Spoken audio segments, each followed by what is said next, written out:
Hey folks, welcome into the News 12 Now desk. Thanks for joining us here on this Wednesday, May the 17th, 8 o'clock here in Augusta.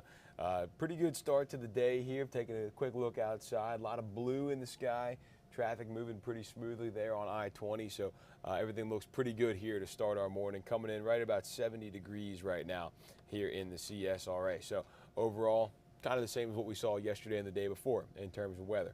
We're taking a look at some of our top headlines here, some of the big stories happening both in Augusta and the CSRA, in the two-state, as well as nationally. So let's go ahead and just jump right in. We start here in Augusta. New this morning, Columbia County deputies are looking for a suspect accused of a robbery out of McDuffie County. Dispatch says they were near the area of Lightner Mill Road near Gordon Highway last night. Authorities say the suspect does not appear to be in the area anymore, and there's no danger to the public at this time.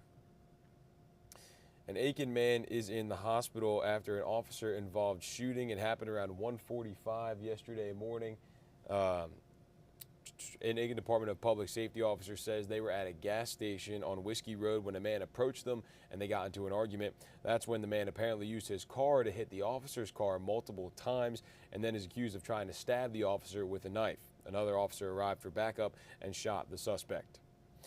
A Columbia County man is recovering at the hospital after deputies say his stepdaughter shot him in his garage. It happened on Grove Landing Way in Grovetown. After the shooting, deputies say his stepdaughter, Tasha Lawrence, turned herself in. Our Nick Veland is following that story. So normally the only complaint in this neighborhood is about parking on the street. But today at 1:30, gunshots rang, shattering the silence for the first time anyone can remember. The boom, and I was like, what was that? Seconds passed, and again. I hear two more boom, boom. She saw what followed. And I see the woman walking out with something in her hand, getting in her car and driving away. And heard. Moans coming from the garage. Oh, you know, you hear that, and it was scary. Tasha Lawrence says that she went to the address to bring her mom flowers for Mother's Day, but her mom never got them. She had an ongoing dispute with her stepdad. At some point, things turned violent. An incident report says that she went back to her car, got her gun, and shot him. Had those flowers in her hands. It's a little bouquet of flowers right there. And she dropped those, and she just walked. I mean, she was angry. She looked angry, just got in the car, drove right away. The flowers still there, along with the shockwave still echoing through the neighborhood. I was actually on hold with a company at the time when I got a phone call from my neighbor panicking. Jenny immediately rushed to her front porch And was looking and seeing what was going on.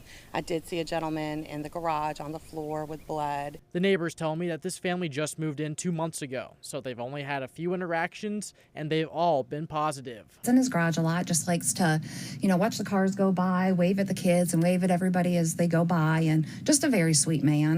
He was rushed to the hospital for treatment.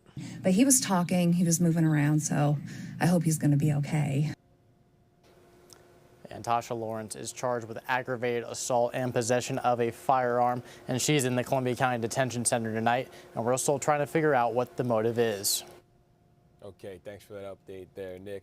After a deadly shootout between two biker groups on Sandbar Ferry, the threat of retaliation hangs over Augusta. We are aware of a potential threat. We do have, like I said, our federal partners in place providing us with real-time intel. Sheriff Roundtree says they have federal partners giving them that real-time info, but there are so many questions about what happened here last weekend. Our Will Rio has been combing through what we know. We still don't know what that incident was in Florida that sparked this shooting or how big of a threat there still is right now. We do know another suspect in this case was released from the hospital and then booked. We also know the sheriff's office is calling this situation a wake-up call for their agency. Off of East Boundary Street, right next to an apartment building where families and neighbors walk, unused bullets and spent rounds are reminders of the firefight outside the Outcast Motorcycle Club. With the amount of firepower and carnage that we saw at the scene, this could have been a much horrible event. Later that night, investigators caught wind of a plan to continue the violence in Augusta. We got information that the groups may be mobilizing to come to Augusta.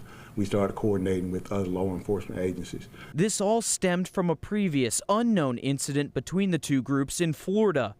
The sheriff says if they had a larger connection of law enforcement agencies, they could have prepared for this event. It's a lesson learned for us, and I think it may help other neighborhoods and other cities become safer too by us sharing our information with them and sharing this incident and what we have learned and the information that we gathered. We definitely pass it on to them so we don't get another retaliation in someone else's backyard. Sheriff Roundtree tells us they have federal partners giving them real-time intel on the ongoing threat of a retaliation. This can happen somewhere else. This can happen in somebody else's city, and that's why we're trying to prevent what happened in our city on Saturday from happening in someone else's city tomorrow. Sheriff Roundtree tells us that he has no information about Outcast directly being a violent gang. As for the Thug Riders, the sheriff never mentioned them yesterday. He says his agency has had incidents involving Outcast members, but those are still open investigations right now. And while this case remains open, the FBI and law enforcement agencies up and down the East Coast are on high alert with Bike Week happening right now over in Myrtle Beach and another at the end of the month in Atlantic Beach in South Carolina. As Hallie Turner reports, the sheriff says they're also on high alert because the threat of retaliation is real. The groups may be mobilizing to come to Augusta. We started coordinating with other law enforcement agencies. And that threat isn't just here. It's all along the coast as Bike Weeks rev up. We are upstaffing more than normal by a slight increase based upon last year's numbers of Bike Week participants, arrest stats, and calls for service. But underneath the ink, dark leather, long beards, and loud bikes. One member says not all bikers are on the same mission. I don't want everybody thinking that every motorcycle that they see going through Kroger parking lot is in part of a gang, because that's just not the way it goes. Aiming to give back to a community, not create harm. The biker community in general is phenomenal. They're giving back, they're doing everything that they can. Sharon Taylor has been a part of the Patriot Guard Riders since 2011. First ride with them was what they consider a happy mission, and we were actually bringing soldiers home. From the airport, we went to the airport, we rolled out a red carpet. But when bad apples leave 150 shell casings in their wake, she says the stigma shifts. It's a strong line when we say a motorcycle club for people not to think a motorcycle gang. She's just hoping the shootout doesn't overshadow the good so many bikers are trying to accomplish here at home. In Augusta, Hallie Turner, on your side. City leaders wasted no time approving new security plans that have been in the works for years to better prepare for active shooter situations. This new program recommends training to departments across the city. The ASHER program stands for Active Shooter Event Response, and it's already used statewide in Massachusetts, but we would be the first ones to implement it here in Georgia. Craig Allison tells us more about this program.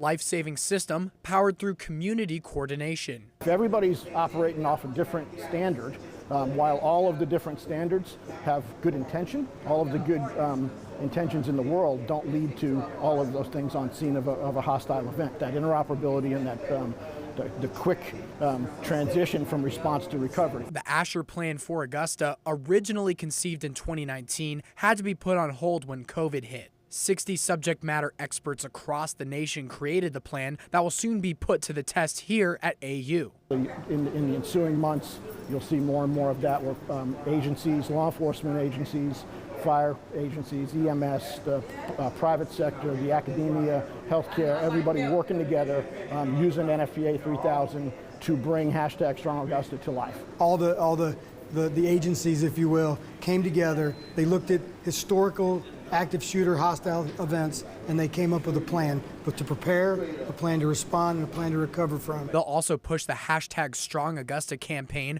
reaching out to nearby companies and Fort Gordon for more active shooter training for civilians, creating a community-wide proactive plan before tragedy strikes. Just so excited to be part of the first in Georgia and really one of the first in the country to truly adopt it as the community standard and move forward with it. In Augusta, Craig Allison, on your side. AU's demonstration has been in months of planning. Emergency Manager John Ryan says he and Fire Chief Antonio Burden will head to D.C. next week to continue to present this plan and try to streamline it to more communities, even at the state level here in Georgia. Well, let's keep it with commission here. The job search to find the next city administrator for Augusta is about to begin. Before it does, some are pushing for a workshop to clear up debate over the job's role and pay. Craig Allison has more from city leaders with the current administrator about the possible process. That's right, Richard. It's an office that's been sitting in limbo ever since Odie Donald left about 15 months ago to go work in Atlanta. Now city leaders are trying to get the ball rolling again over job experience requirements that have been debated multiple times. The position itself is pivotal, working directly with all of the city's departments with an annual salary of $190,000 and a car allowance. Some of the delay has been to let newly elected leadership transition from 2022 into 2023, and we caught up with interim administrator Takia Dowse and Commissioner Catherine Smith McKnight on how they feel about the search. Can't speak to my position long term, and no, I have not been approached about any involvement in the job description. At the same time, I am still ready to continue serving the citizens of Augusta and our commission in whatever capacity possible. We did have a retreat 2 weeks ago on, what an administrator is supposed to do, versus a manager. But when we sit here and talk about 6 months, 6 years of experience, I definitely am looking at wanting somebody that has 5+ years. And for now, the commission is set to have a workshop in the next 30 days to work out those details and officially begin the search for a permanent role in this position. All right, thanks for that update there, Craig. A student at Burke County High School has been arrested after getting into a fight with a school safety officer. It happened Thursday afternoon when a school resource officer got a call about a disruptive student. When the officer met the student, he became agitated and started attacking the officer.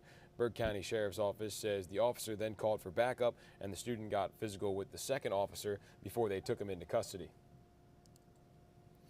The Burke County Sheriff's Office celebrating its newest batch of CHAMPS graduates this week. CHAMPS is a program we've told you about in the past. It's in places like Richmond County, aiming to set students on the right path. These students spent the last 12 weeks getting guidance and life lessons from Burke County deputies. A new playhouse built entirely by women. Yesterday, the Augusta chapter of Professional Women in Home Building cut the ribbon on this project. PWB is a volunteer group that aims to support and empower women in the field of construction. Laura Adamski says this playhouse is the first of its kind for the group. This is our first project playhouse. It's an all-women built playhouse that we've donated to the kids here at the Y, and we are excited about promoting the construction industry for the next generation. And it's not just construction. Women from all aspects of home development like real estate are welcome to join the group. Any Kevin Hart fans out there? Well, this is exciting. Kevin Hart is making his way to Augusta for his reality check tour. He's going to be at the Bell Auditorium June 15th. Fans have today and tomorrow to get tickets. If you want the VIP ones, you can get those today. Tomorrow is when the tickets come out, the 18th. Keep an eye out. Kevin Hart known to jog around the cities that he is visiting, just like he did here in 2017. We did look up the tickets this morning. They're going to start at around $80, and I think the most expensive ones are like $250 or $300, something like that. That's for like the really nice floor seat tickets and everything. But yeah, $80, Bell Auditorium, not too bad of a deal if you want to go see Kevin Hart. A new report from AAA estimates that more than 42 million Americans will travel 50 miles or more away from home this upcoming Memorial Day weekend. That marks a 7% increase from 2022. And if you're on the roads here in Georgia, you may want to buckle up that seatbelt. State Patrol officers will be out and about as part of their annual campaign. National Highway Traffic Safety Administration estimates that seatbelts save almost 15,000 lives a year. It's based on a research they did in 2017. And he explains he wants to remind you passengers in the back seat must wear a seatbelt no matter the age. There's this myth that riding in the back seat is safer than the front seat and you don't need to wear a seatbelt. That's a myth. When you're not wearing a seatbelt, no matter where you're sitting in a car, in the event of a crash, your body's traveling the same speed of that vehicle. Another reminder, use a phone mount or other device if you have to use your phone for navigation, or better yet, just have a passenger give you those notifications. You can hear people chanting "Stop Cop City" there. Hundreds poured into Atlanta City Hall Monday to rally against the development of the Public Safety Training Center. Police were lining City Hall stairs waiting to give public comment. I think it clearly shows that the public has no interest in this project and that this is not something that the city should be investing their money in.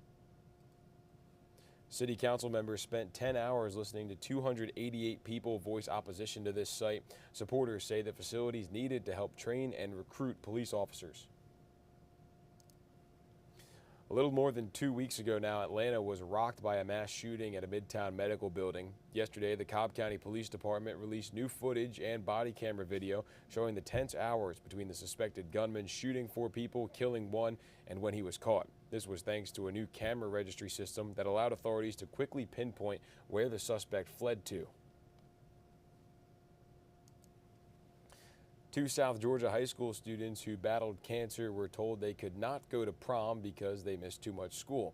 Matthew English and Collier Savell had to be out of class quite a bit as they each went through various treatments. English even had to have his arm amputated to keep the cancer from spreading.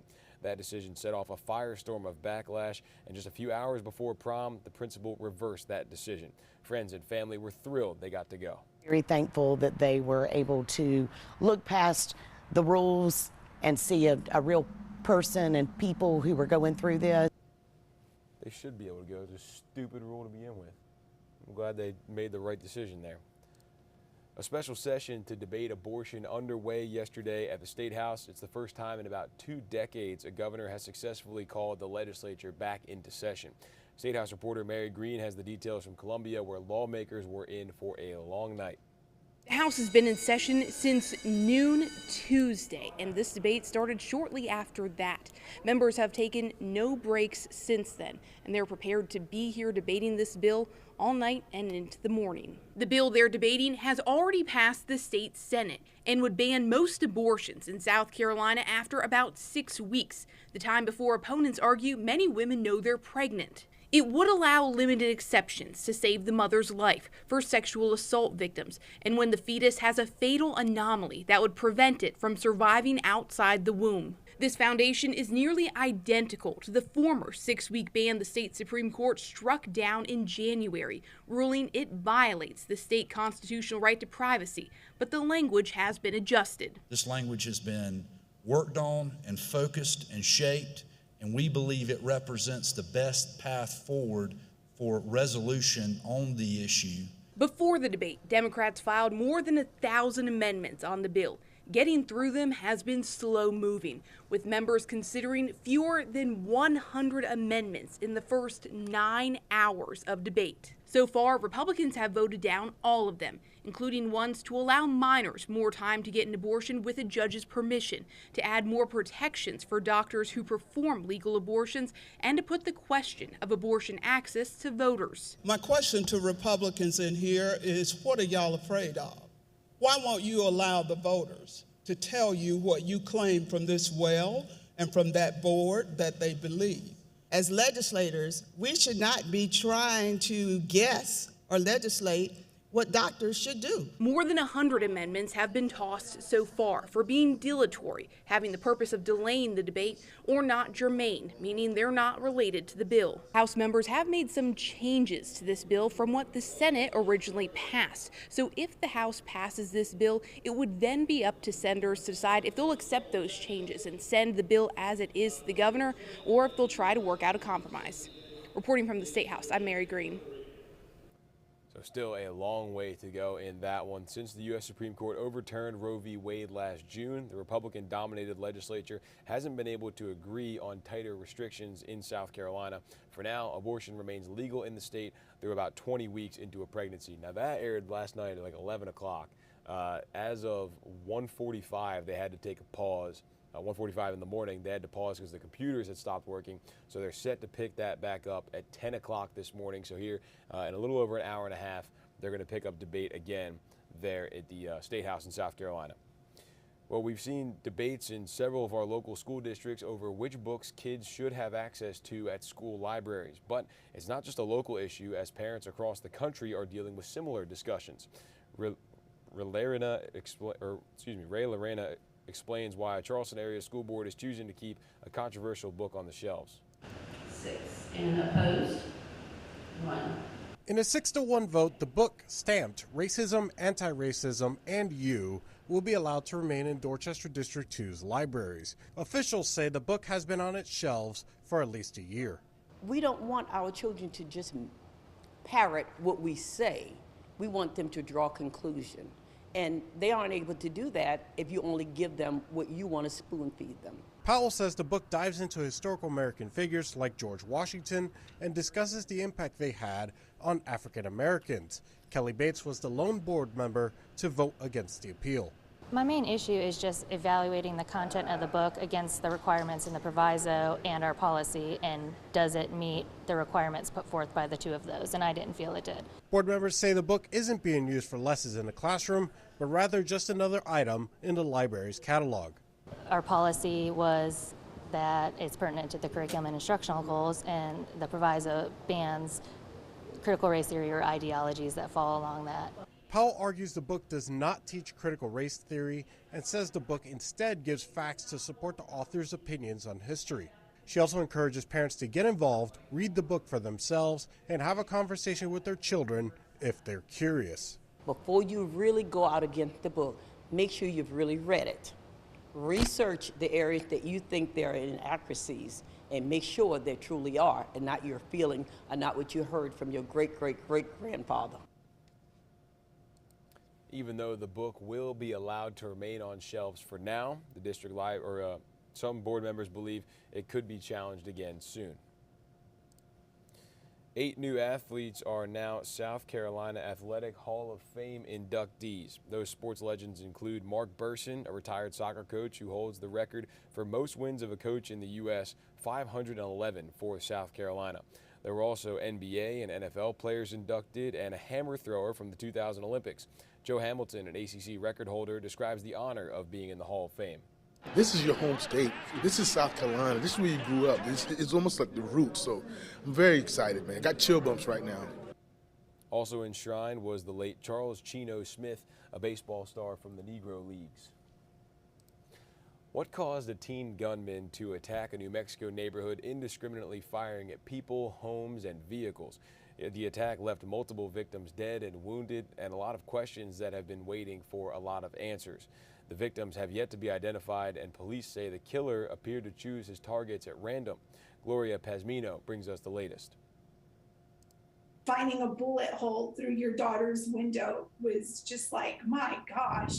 More questions than answers a day after a teenage gunman killed 3 people and wounded 6 others in a Farmington, New Mexico neighborhood. The suspect roamed throughout the neighborhood up to a quarter of a mile.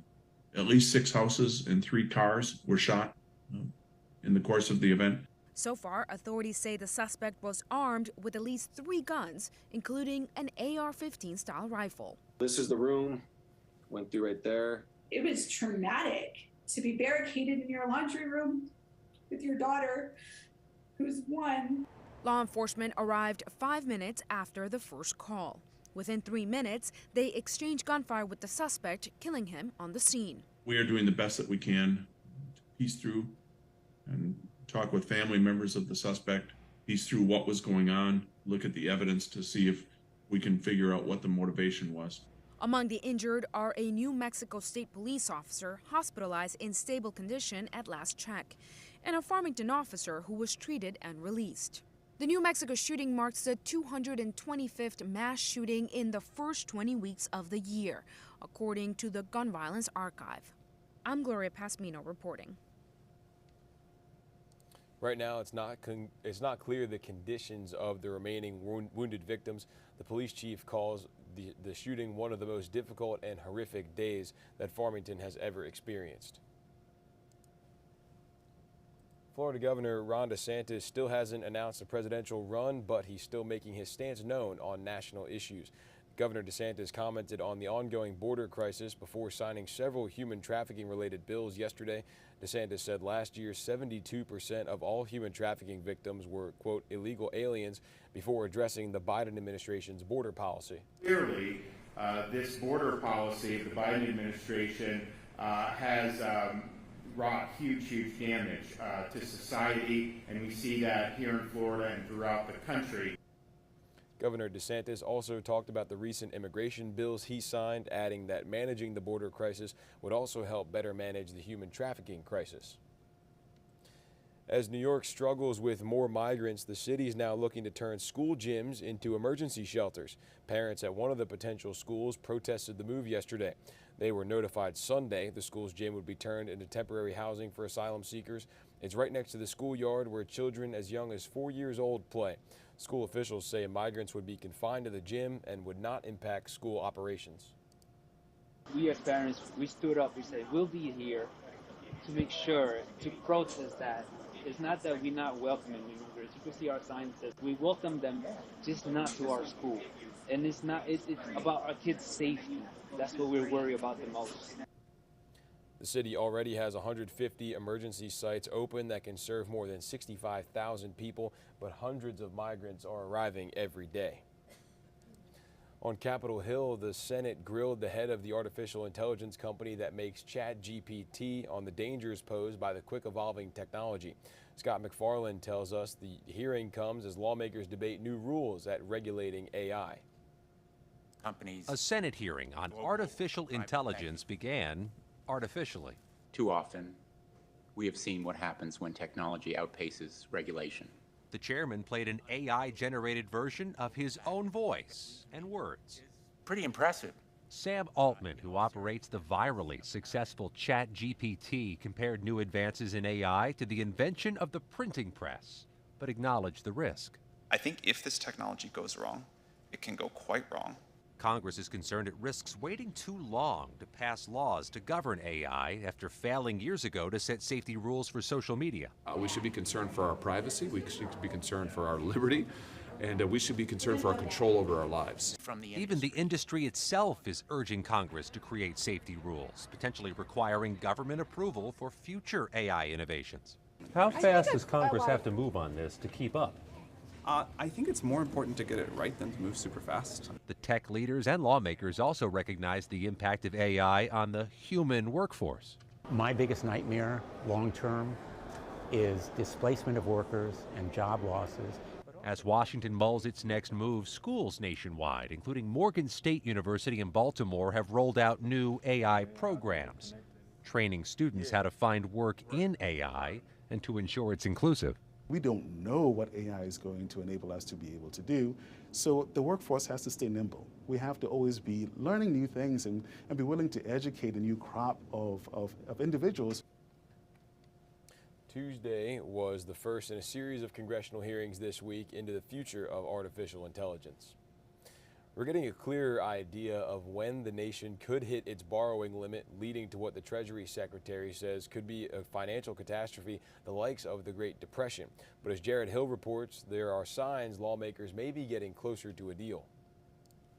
Progress in Washington after yet another White House sit-down on the debt ceiling. What changed in this meeting was the president has now selected 2 people from his administration to directly negotiate with us. But still, no deal on raising the nation's borrowing limit, with the Treasury saying there are just 15 days before the nation runs out of money to pay its bills. Businesses like Old Town Books, just outside of D.C., are bracing. Any financial trend, you see it trickle down to a small business like mine, especially when it's a business that's entertainment, that's optional. Some potential points of compromise are taking shape, like permitting changes for domestic energy projects, taking back some unspent federal COVID relief money, and adding stricter work requirements to social safety net programs, a non-starter for progressives. Keep them out of negotiations. They don't work. They are unfair. They're cruel. But GOP lawmakers are standing firm on those calls for spending cuts. I think we should seize this opportunity to talk about how we can reduce the rate of growth of spending and debt accumulation. Default is not an option. America pays its debts, pays its bills. In a sign of how little time is left, President Biden announced he's cutting his trip to Asia this week short, an attempt to hammer out a deal. Speaker McCarthy has said he wants a deal done by the end of the week. President Biden said even though he is going overseas, he plans to speak with congressional leaders regularly. A missing girl featured on the Netflix reboot of Unsolved Mysteries is back home with her dad after being missing for nearly 6 years.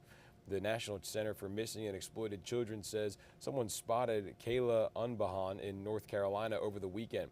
Someone working in a store recognized her thanks to media coverage of her disappearance. Kayla's non-custodial mother, Heather, is charged with taking her from the Chicago area when she was 9 years old. Back in 2017, Kayla's father said he believed Heather had abducted their daughter.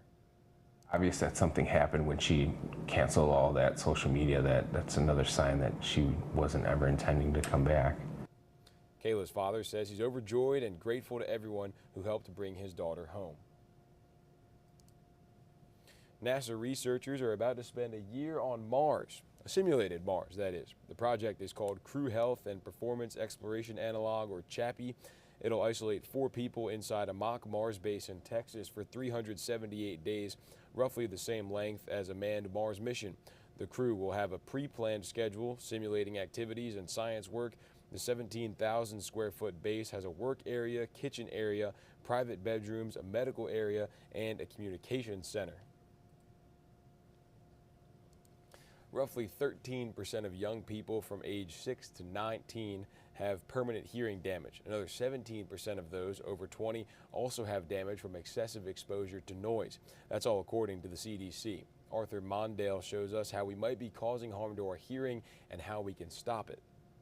No, this is just something that happens to people in their 70s. This does not happen to 19 or 20-year-olds. Amy Cothey realized early college can be an enriching experience. It also reveals things one may not know about oneself. 19, you think like you're invincible. Nothing's going to ever happen to you. But it was her friends who noticed something wasn't quite right. Why do I have to always repeat things to you? And after a hearing test and meeting with a hearing professional, it was confirmed the teenager had hearing loss. No, I've never let my hearing loss stop me from doing anything that I've ever wanted to do. I've went on and got a master's in a wonderful marriage. I have 2 great children, and I've had a beautiful career, and I've traveled the world. True, but Cothey says it's a reality that's hindering more people than you might think. People don't really think about their hearing health. It really needs to be normalized. It's a healthcare issue, and it's an issue for all of us for preventative medicine. It needs to be normalized, just like we get our eye checkup and we get our teeth checkup. We need to get our ears checked because it is invisible. There's not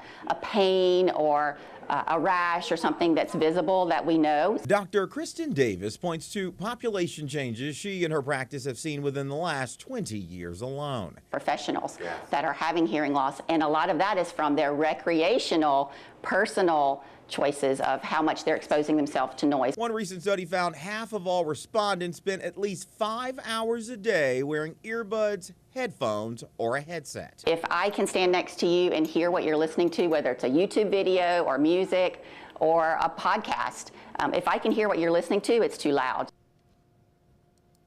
If you believe you have hearing loss, you should see an audiologist. Hearing exams are painless and quick, and it's better to catch any potential problems early on. A popular program is coming back for karate students in one Georgia city. As Sam Bauman reports, this year they're expanding it to a special group of people.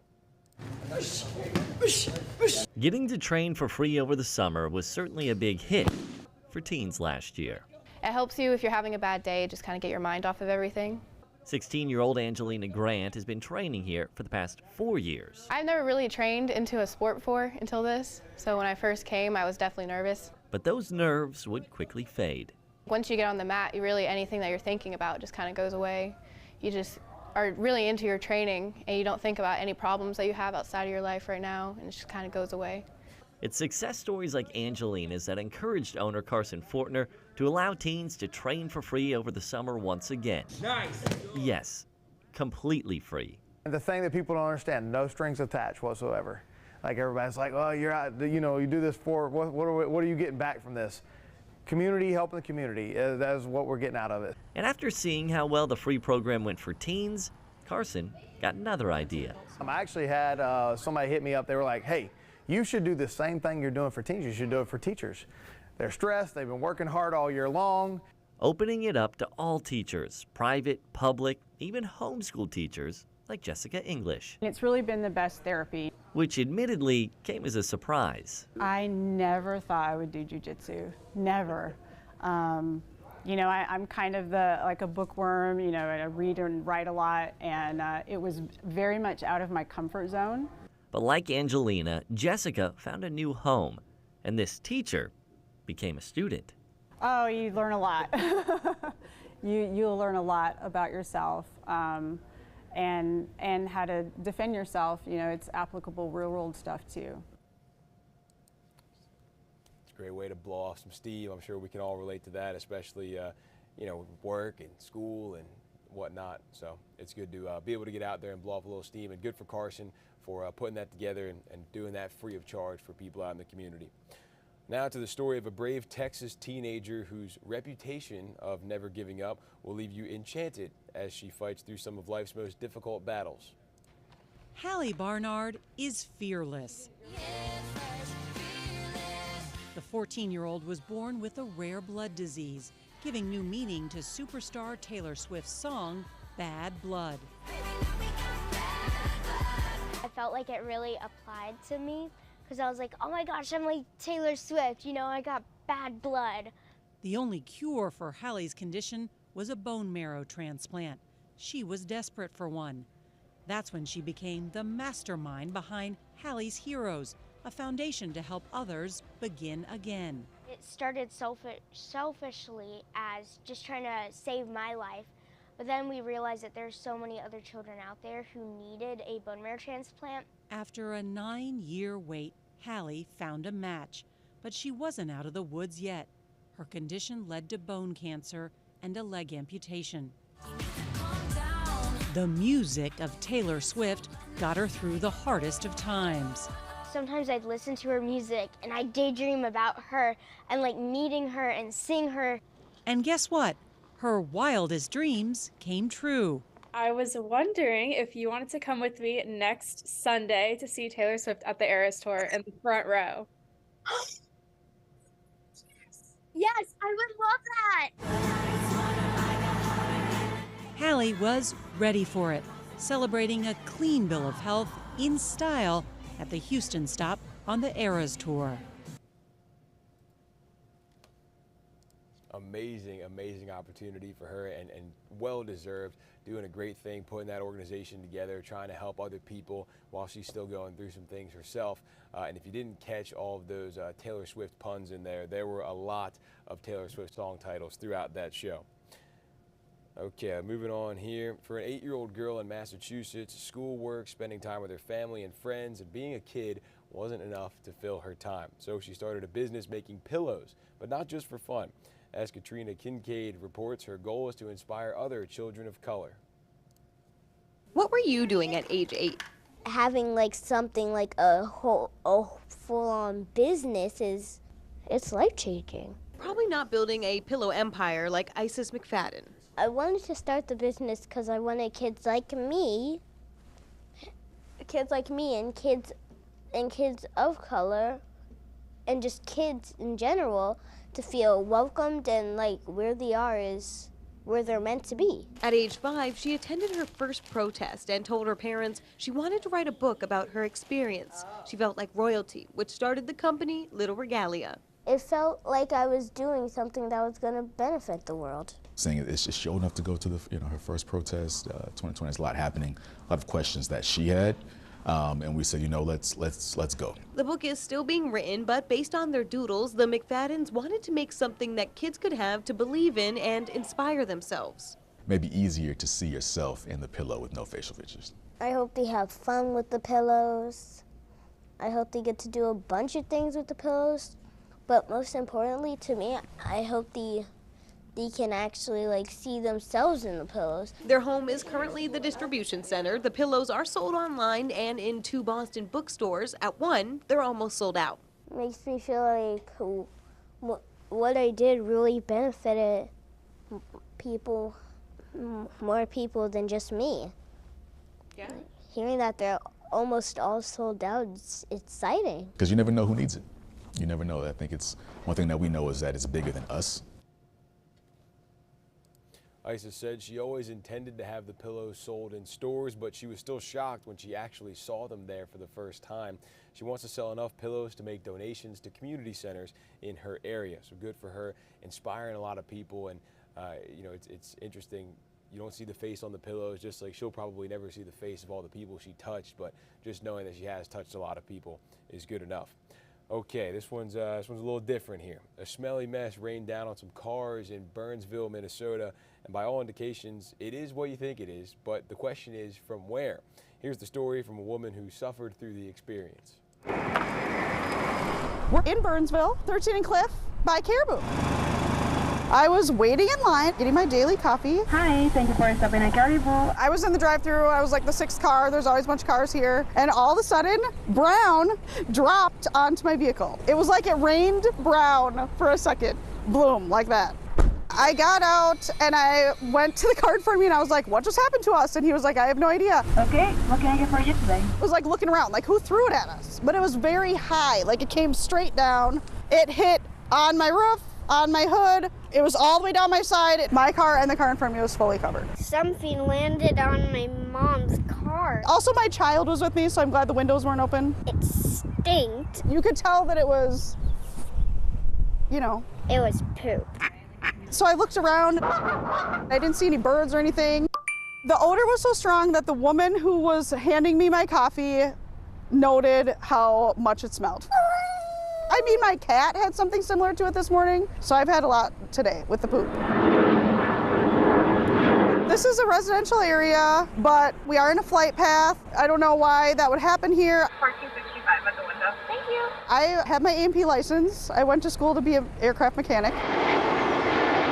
And I didn't know that there was even a way to release it mid-flight. So that's why I'm a little confused. I'm gonna look into it. Have a good day. I applaud you that you still got your coffee. It's gonna take a lot to stand between me and my coffee. So I just saw that for the first time. There's too many jokes to make that would end up with me losing my job. So we'll just move on here. The Metropolitan Airport Commission said they're not aware of any incidents related to flight activity, but it's a crappy way to start your day, I guess. I don't know. It's a lot of poop on that car. Okay. People who are worried about meeting their monthly household costs, or people are worried about meeting their monthly household costs. That's according to a new survey by SaveOnEnergy.com. Utility bills are up 5% year over year. In this Watching Your Wallet, consumer investigator Rachel DePompa has ways to help you save. 91% of homeowners are concerned about the rise in the cost of home utility expenses. This is the third study done by SaveOnEnergy.com of homeowners asking about their energy bills and home utility expenses. Save on Energy also found those making less than $40,000 per year, they're the most concerned and having the hardest time with this. Hannah Hilson is an energy expert at SaveOnEnergy.com. She says there are a few things you can do to try to lower costs. Simple things like turning off your lights, switching to LED light bulbs, those can make little incremental impacts on your utility bills, specifically like electricity. But then when it comes to your gas bills or your water bill, just being extra mindful about how much you're consuming really makes an impact. Hilson says education is so important, especially when it comes to saving money and understanding what you're consuming. She says start by taking a closer look at your utility bill. There should be a breakdown of each line item on your bill to help you understand. Save on Energy has a ton of great additional resources to help you understand what goes into a utility bill, what appliances are using the most energy to help you kind of understand where you can conserve and be more mindful. Electricity rates tend to go up as temperatures rise because we're using more air conditioning, and then gas rates tend to increase during the winter when we use natural gas for heating. She says be mindful this summer. Are you leaving a TV on when no one is watching? Are you leaving lights on? Wash your laundry in cold water. All small things you can do to save.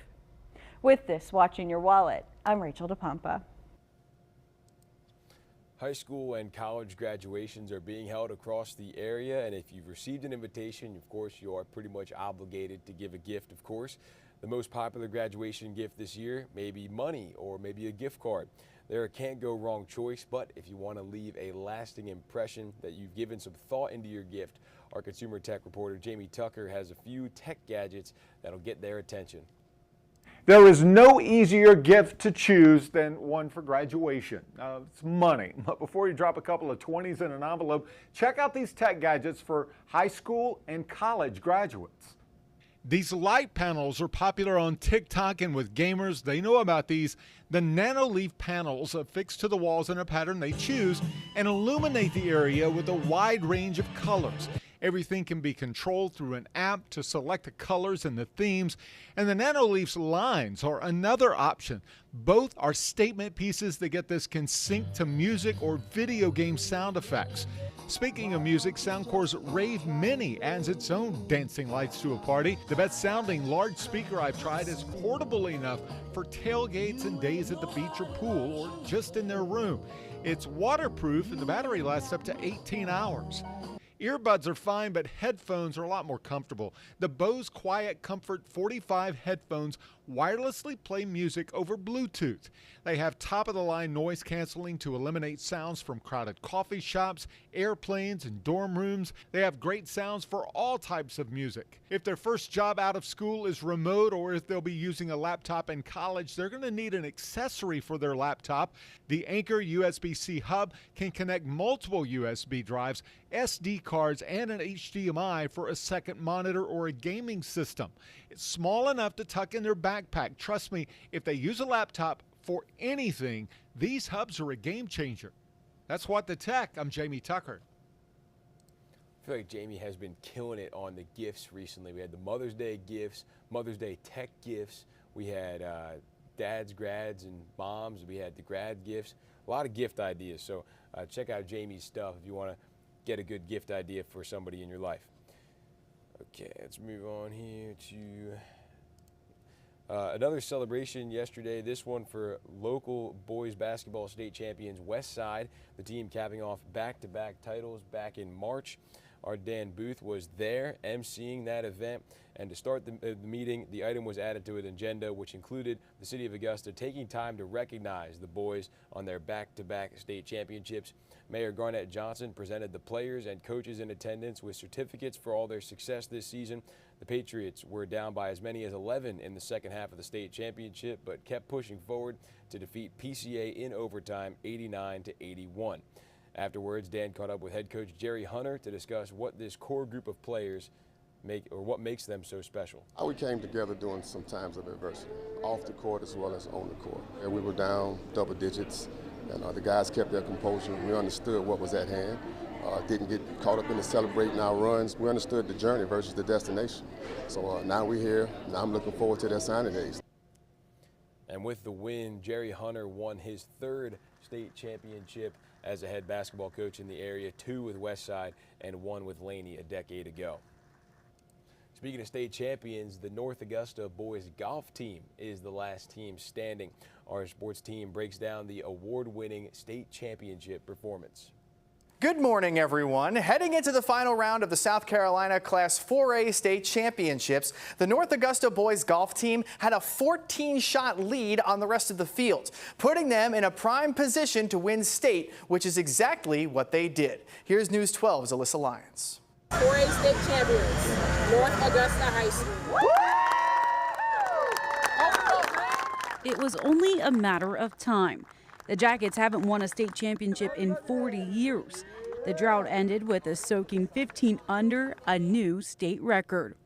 Feels awesome. We've been trying to do this for 2-3 years now, so to finally get it done feels great. My own personal goal that I didn't really share with many people was that I knew what that state record was, and I said it would be really nice to win and to set a state record. Jackets stayed ahead off the club of Davis Neal. Neal shot 6 under. He spent the day battling for first with drive chip and putt champ Tip Price out of Greenville. It came down to a playoff. Neal is the first Jacket to title individually since PGA Tour player Matt Neesmith in 2012. It's awesome. It's what dreams are made of. It's what we've been wanting to do all year. I've always thought I had it in me, but to finally do it here at the last event, it's all I could ask for. I was thinking the whole day was just finishing just like I started. I can mentally handle playing well, and that's tough sometimes. When you start playing well, for a lot of us, we get excited, and then things start to go awry. When you see those numbers, it tells me the kids not only work on their game, but they work on being able to handle the pressure of playing well on a big stage. The Jackets' Luke Johnson finished third. As a team, they finished 22 strokes clear of the rest of the field. In North Augusta, Alyssa Lyons on your side.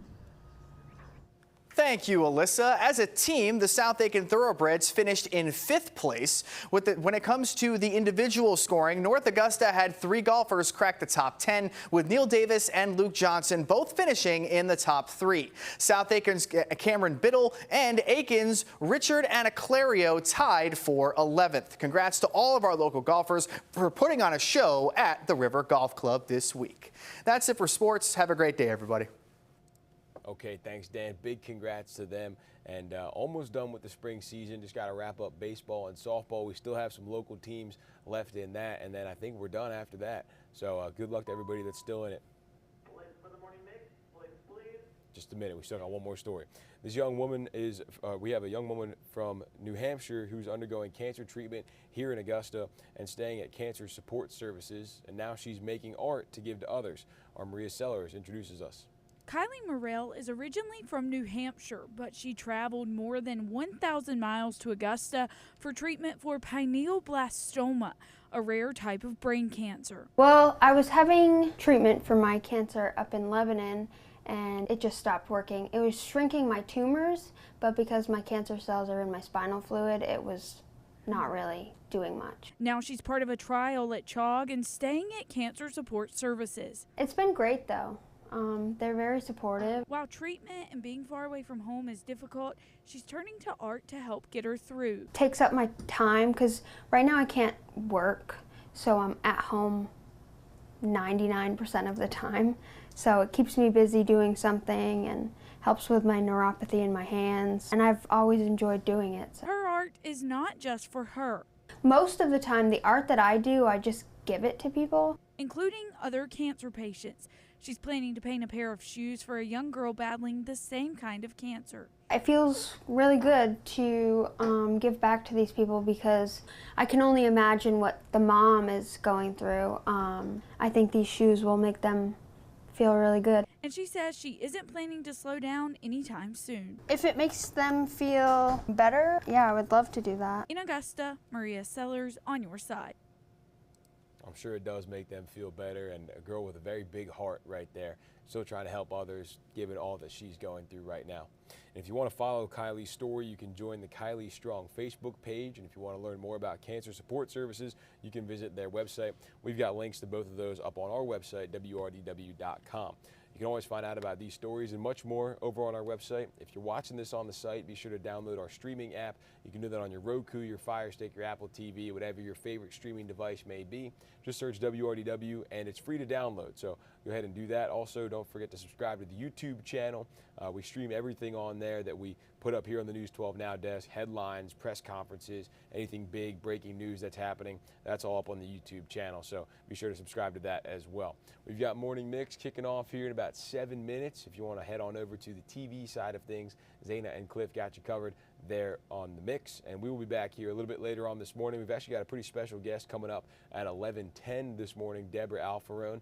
Name may sound familiar to you. She is with Local News Live Now, so the digital streaming show that goes pretty much all day long. She's going to be joining us talking about how things are going with digital. So that's coming up 11:10, I believe we are doing that. So be sure to stay tuned. All right, that's it for headlines. We'll see you back here in a little while. Head on over to Morning Mix. Enjoy that.